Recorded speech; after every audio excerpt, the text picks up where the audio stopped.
Welcome to Death Row, where some things just ain't fair, but it's what we call the crushing game, baby. So I'm gonna do a little demonstration for you guys. I'm gonna show you guys how to take out a motor the Death Row crushing way. Real easy, real simple. Doesn't take a rocket scientist to figure this out. Doesn't take a rocket scientist to figure this out.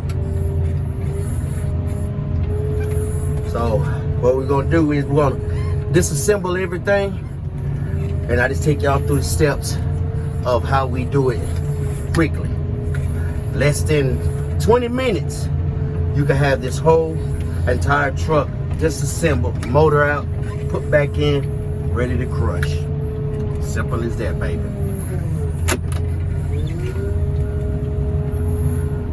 Whew. I tell y'all, man, it's starting to heat up. Starting to heat up.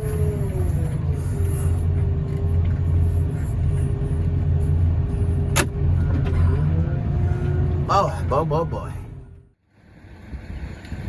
Now that we got the deep fried 2002 Chevy Silverado 1500 sitting on my drain rack, now let's go ahead and walk up under this baby so I can take y'all through the steps of what you have to do to get this cab off. First of all, go ahead and get that body bolt right there. And go ahead and get this second body bolt. Well, always remember, there's a two-man bolt, so somebody's got to be at the top and somebody's got to be at the bottom in order to get these two front bolts off. Second thing you want to do is go ahead and cut your converter. Cut your converter right there. Go ahead and cut your converter pipe right there. Go ahead and cut your converter pipe in the back. Same thing in the front right there, and then to take down these two converters right here. Next thing you want to do is go ahead and get that body bolt. Come over here on this side here. Go ahead and get this body bolt, and don't forget to cut your emergency brake line. And go ahead and start walking down to the back, because altogether you should be taking off 8 body bolts off this cab. You got another body bolt right there. You got another body bolt right there. If you keep coming back here in the back, right beside the gas tank, you got another one right there. And you got another one right there. And then while you go ahead and doing your body bolts, go ahead and cut your drive shaft.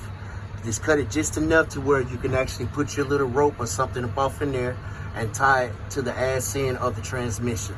And don't forget to cut your transmission throttle cable here. And while you're already still cutting, if you got flow masters on this baby, go ahead and cut your flow masters off too also. Then I'll take y'all guys to the next step, so we go ahead and get this motor up out of here. So this right here, this is my favorite part, is ripping off the cab. So I didn't get the front 2 bolts right here, the one right here, and the one that's at the other end. So basically what I like to do is take the whole fender and just push it over that way, do the other side the same way. Take the forks, go straight through the middle, bam, rip that baby right on up. That's my favorite part right there, guys.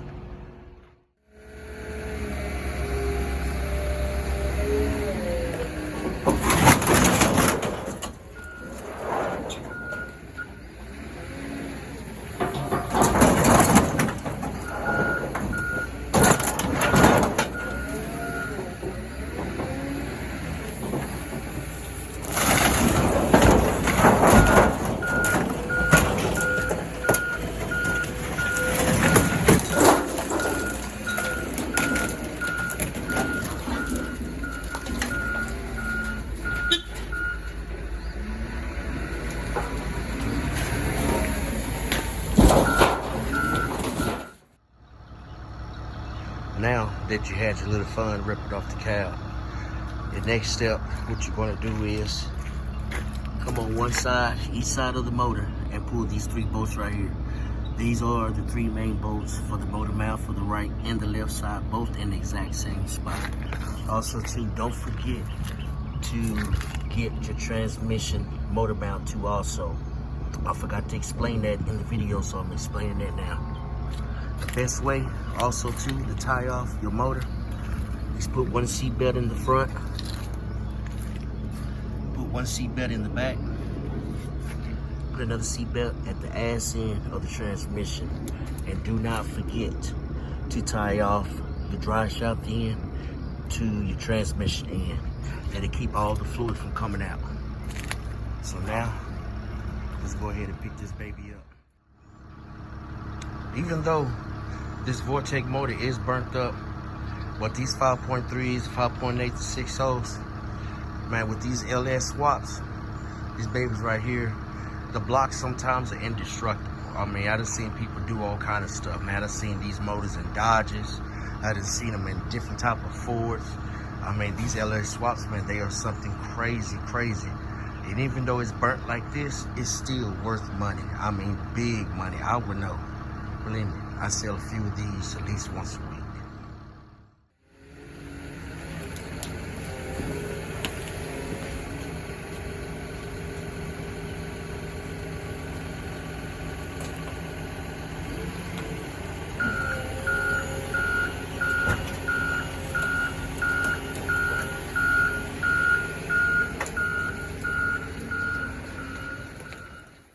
So last night, I go to Walmart, right? So I'm just, you know what I'm saying? I'm just up in there minding my own business, y'all. I'm just minding my own business. Just chilling, just thugging, you know what I'm saying? Do a little grocery shopping, right? So I see this, I see this lady, man. I mean, she look good, man. I mean, she really do, y'all. She look really, really good, right? So as I'm, you know what I'm saying, as I'm just shopping and just doing my thing and stuff like that. So when I did the corner, this lady did the corner with me. And I'm like, huh? What's really going down? So, you know, my homeboy, he called me, right? So I'm on the phone with him and I'm like, dude, say, man, this is fine ass older lady, man. She keeps following me, man. She keeps following me. He was like, man, she probably wants some of that young meat, boy. I was like, dude, shut your damn mouth up. I was like, shut up, dude. Shut up, man. So, you know what I'm saying? So we still rapping and tagging, you know what I'm saying? And so, you know, I continue to finish shopping and everything, you know, get my little stuff, go down another aisle. But as I turn down another aisle, she's coming up the same aisle that I'm going down.